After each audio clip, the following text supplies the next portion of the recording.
Quand on déménage, ce qui prend le plus de temps, c'est certainement les boîtes. Aujourd'hui, on est à Québec pour rencontrer Suzanne Théroux, une experte en emballage. Je me présente, Suzanne Théroux. Je travaille chez Rapid Transport depuis 20 ans. J'adore faire ce travail. J'espère continuer à le faire le plus longtemps possible.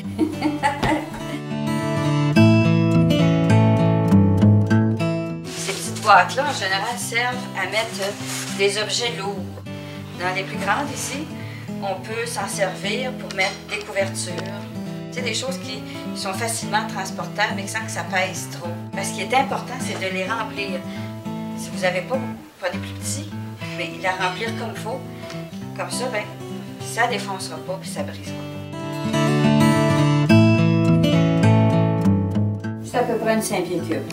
C'est pour la lingerie, les draps, les couvertures, les serviettes, des choses qui sont grosses et qui ça se remplit bien et ça va bien. Ben, ce qui est important, c'est de bien les remplir.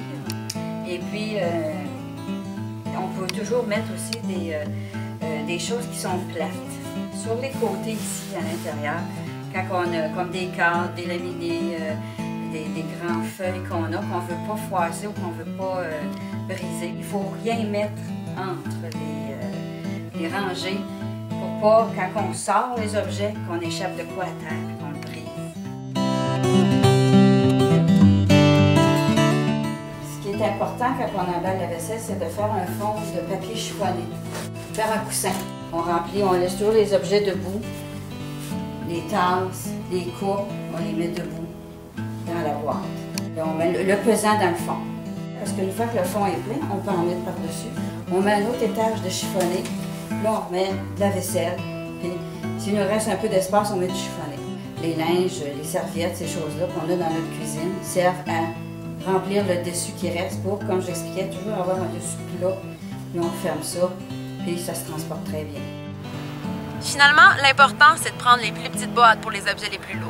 C'est de bien emballer les objets fragiles et bien sûr de remplir la boîte au complet. Pour en connaître davantage, consultez la page Facebook Conseils pour un déménagement simple et laissez-nous un commentaire. Cette semaine, j'aimerais savoir si vous avez déjà commencé vos boîtes. Répondez à la question de la semaine dans la section commentaires sous la vidéo dans la page Facebook. À bientôt!